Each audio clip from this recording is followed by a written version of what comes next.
નમસ્કાર દર્શક મિત્રો, હું છું કલ્લુણીચિયા. સંપૂર્ણ ન્યૂઝમાં આપનું સ્વાગત છે. બનાસકાંઠા જિલ્લા કલેક્ટર મિહિર પટેલની અધ્યક્ષતામાં આજરોજ કલેક્ટર કચેરી મીટિંગ હોલ પાલનપુર ખાતે જિલ્લાની સંકલન અને ફરિયાદ નિવારણ સમિતિની બેઠક યોજાઈ હતી, જેમાં ધારાસભ્યોએ વિવિધ વિભાગોને પૂછેલા પ્રશ્નો સંદર્ભે અધિકારીઓ દ્વારા આપેલ જવાબો પરત્વે ચર્ચા કરવામાં આવી હતી. આ બેઠકમાં જિલ્લા કલેક્ટર દ્વારા મળેલ વિવિધ રજૂઆતો બાબતે સંબંધિત અધિકારીઓ પાસેથી રિવ્યુ લઈ કામની પ્રગતિનો અહેવાલ ચકાસ્યો હતો, તેમજ જરૂરી સૂચનો અને માર્ગદર્શન આપ્યું હતું. બેઠકમાં આરોગ્ય, ખાણ ખનીજ, જમીન, પાણી, શિક્ષણ, વીજળી, રોડ રસ્તા બાબતે આવેલ રજૂઆતો સંદર્ભે તમામ પ્રશ્નોના ઝડપી નિરાકરણ માટે જિલ્લા, તાલુકા અને ગ્રામ્ય કક્ષાએ સંબંધિત વિભાગ અને અધિકારીઓ સાથે સંકલન કરી ઝડપી પૂર્ણ કરવા જણાવ્યું હતું.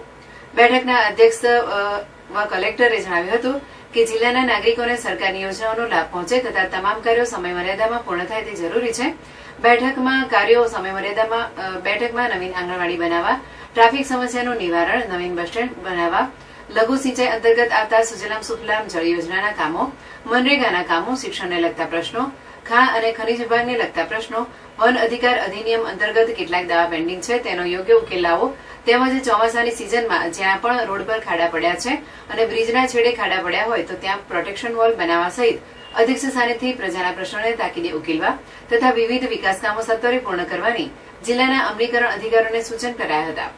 બેઠકમાં સાંસદ જ્ઞાનીબેન ઠાકોર, પાલનપુર ધારાસભ્ય અનિકેતભાઈ ઠાકર, દાંતાના ધારાસભ્ય કાંતિભાઈ ખરાડી, કાંકરેજના ધારાસભ્ય અમૃતજી ઠાકોર, વડગામના ધારાસભ્ય જિગ્નેશભાઈ મેવાણી, ધાનેરાના ધારાસભ્ય માવજીભાઈ દેસાઈ, જિલ્લા વિકાસ અધિકારી એમ.જે. દવે, અધિક જિલ્લા કલેક્ટર સી.પી. પટેલ સહિત જિલ્લાના અમલીકરણ અધિકારીઓ ઉપસ્થિત રહ્યા હતા.